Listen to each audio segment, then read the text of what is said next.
3 mwezi wa 4 mwezi huu tutakuwa na duru ya 3 ya utoaji wa tuzo ya taifa ya Mwalimu Nyerere ya uandishi bunifu.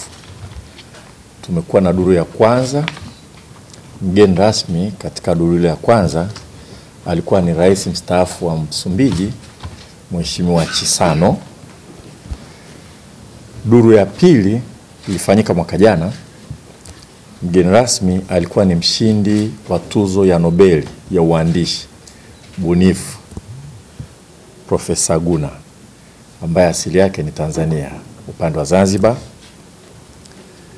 Duru hii ya 3, mgeni rasmi atakuwa Makamu wa Rais wa Jamhuri ya Muungano wa Tanzania, Mheshimiwa Dr. Philip Isidori Mpango.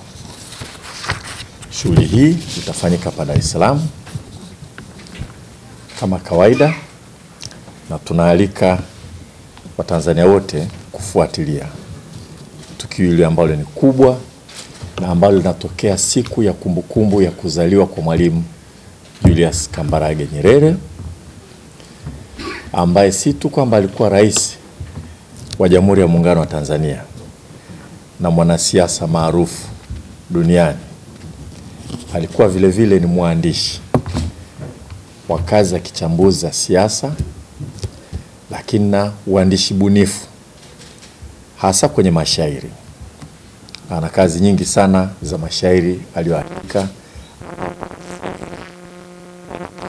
adha na maudhui mazuri, na vile vile alitafsiri vitabu vya mwandishi nguli wa Uingereza William Shakespeare, vitabu viwili.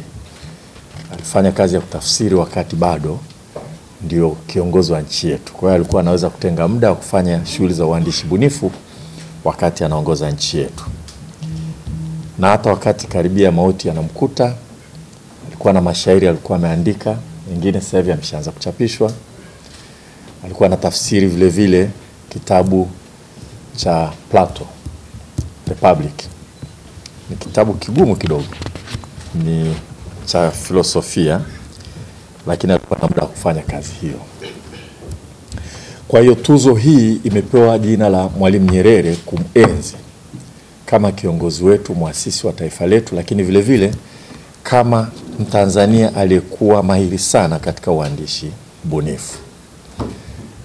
Na lengo la tuzo hii kama alivyoeleza Dr. Komba, pamoja na kuwatambua kitaifa na kuwazawadia waandishi mahiri wa uandishi bunifu katika nyanja mbalimbali za uandishi bunifu kama ambavyo Profesa Penina Mlama ataelezea, ili kuwatia moyo, kuwatia shime na kuhamasisha waandishi wengi wajitokeze kuandika, kwa kujua kwamba utakapoandika unatambuliwa na taifa lako.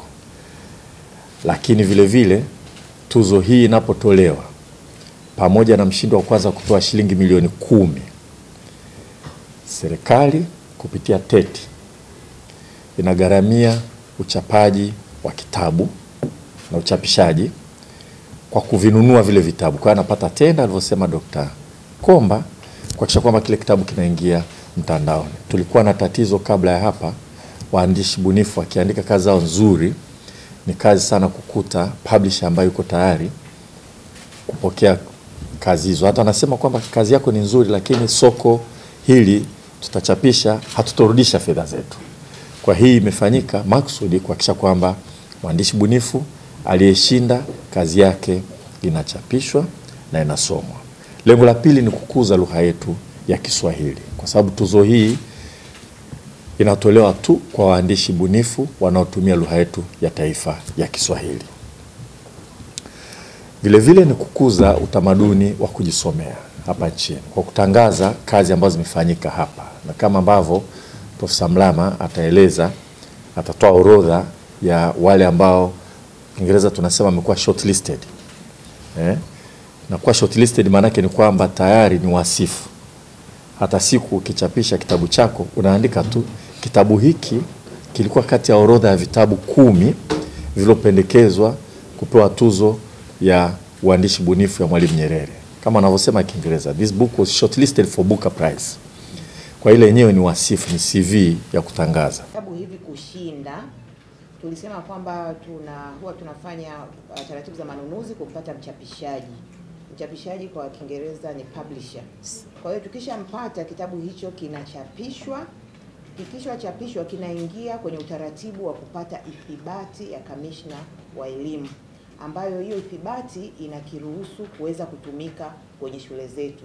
Na ndio maana hivi vitabu vyote kama nilivyosema tumevisambaza kwenye shule zote Tanzania bara na Zanzibar kwa uwiano wa shule moja, vitabu 14 vikiwa na ithibati ambayo inasema kwamba kitabu hiki kimeruhusiwa kutumika katika shule za mitaala. Kwa hiyo automatically kitabu hicho kimeshaingia kwenye matumizi ya vitabu vya mtaala ulioboreshwa.